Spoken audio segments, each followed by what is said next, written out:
que tu avais quand tu as débarqué avec tes camarades? 24 ans.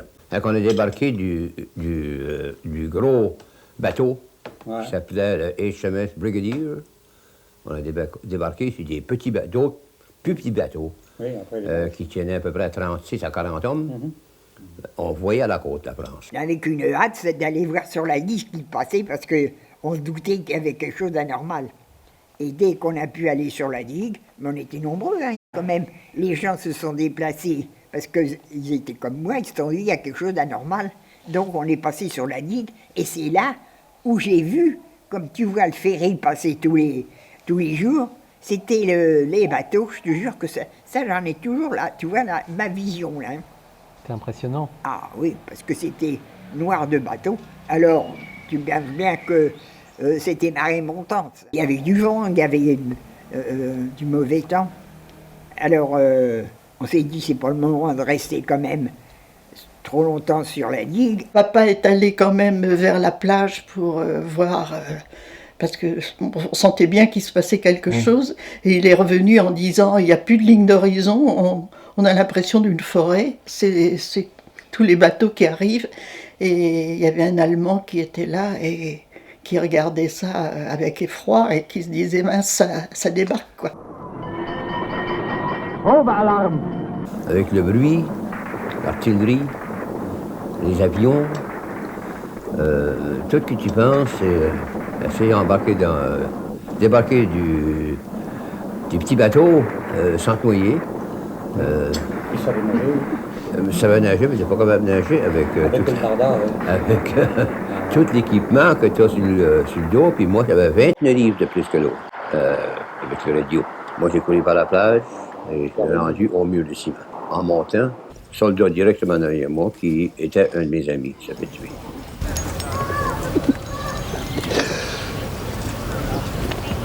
C'est dur, ça. Bon, oui, Quand je pense à tous ces jeunes Canadiens, c'était des Canadiens surtout, qui sont morts. On a perdu 38 tués. De la journée même de l'invasion. Beaucoup de blessés, d'autres qui sont morts le lendemain. J'avais 10 ans, quoi. Ouais. J'avais fait ma communion là au mois de mai 1944. J'étais dans une tranchée qui avait été faite par la ville. On est resté là et ça canardait vraiment beaucoup. Les vaches qui étaient en liberté ont été tuées. Tout le poulailler de mon père aussi. Enfin, c'était vraiment le carnage.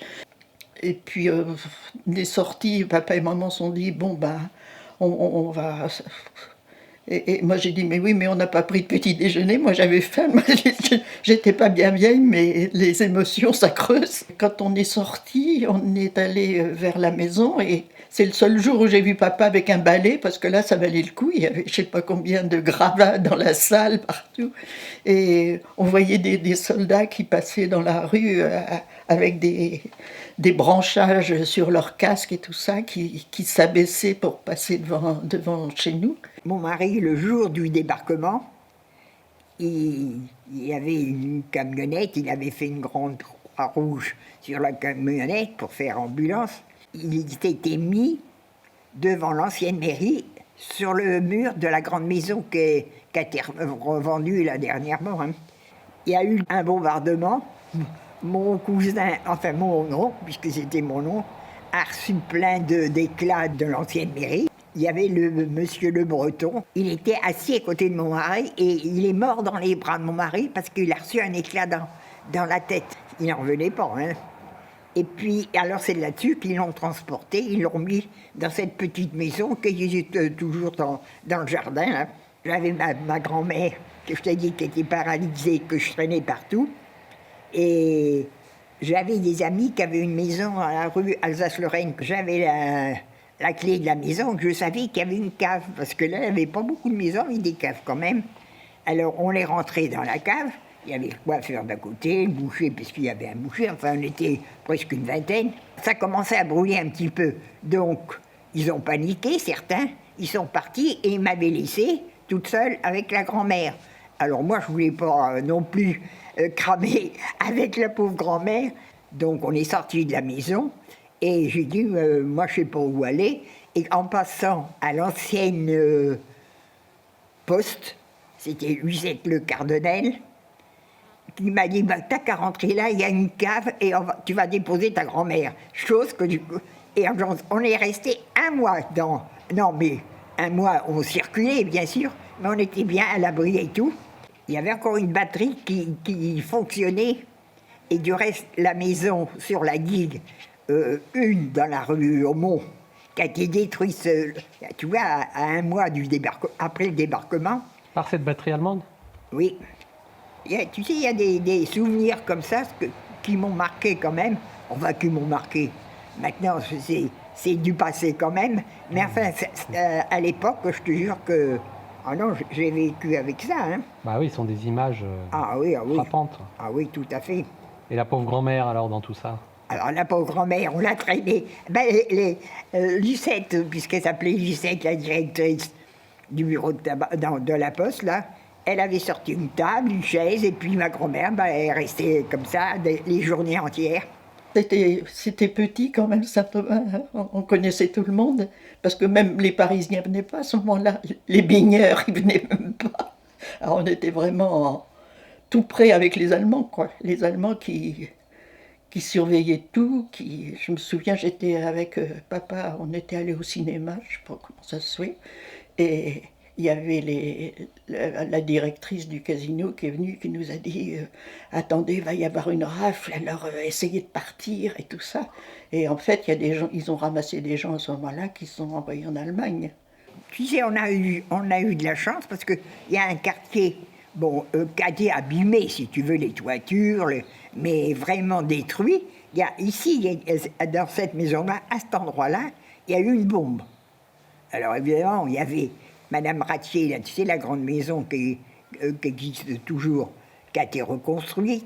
Il y a eu le petit appartement, enfin l'immeuble où il y a 3 petits, c'était une maison aussi. Et puis à côté.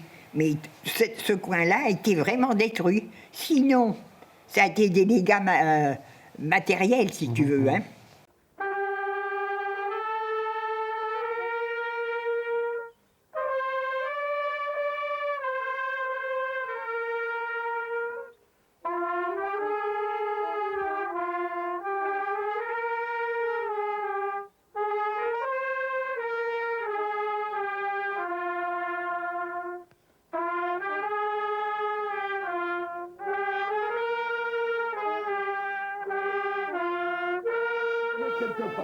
Alors, vous écartez, vous ne partez pas de Saint-Aubin, hein. Vous n'allez ni à Bernières, ni à Luc-sur-Mer. Vous restez à Saint-Aubin, mais vous écartez. Pour qu'on puisse mettre à peu près 70-80 personnes de la délégation officielle. Vous êtes gentil, je vois qu'avec votre feuille vous acquiescez, vous êtes fort aimable, je vous en remercie. Alors, vous dégagez un petit peu ici pour la délégation. Merci. Avec l'accord de Pierre, il faut faire dégager quand la délégation va arriver, hein. Le 6 juin 1944, le général Moulton débarqua à Saint-Aubin avec son commando, derrière le Nord-Shore, et prit Langrune le lendemain 7 juin.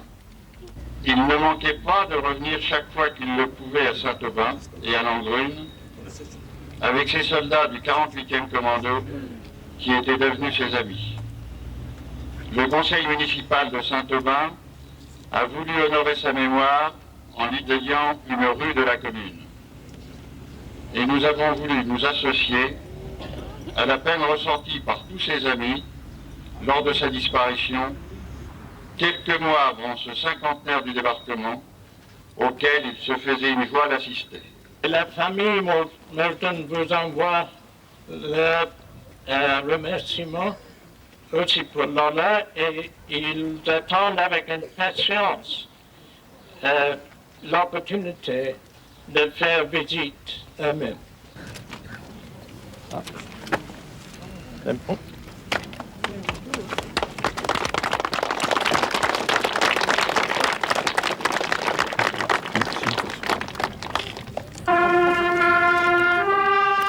C'est fait? Ok.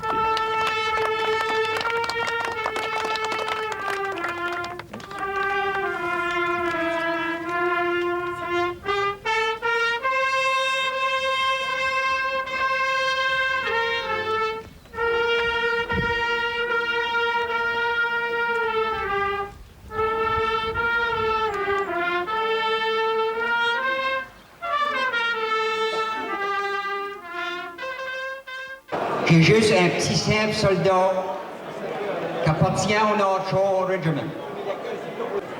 J'aimerais remercier les familles qui nous accueillent le North Shore ici, à Saint-Aubin, dans les environs. C'est quelque chose qu'on n'oubliera jamais. Moi, de ma part, je vais emmener ça chez nous, dans mon ventre. Merci beaucoup.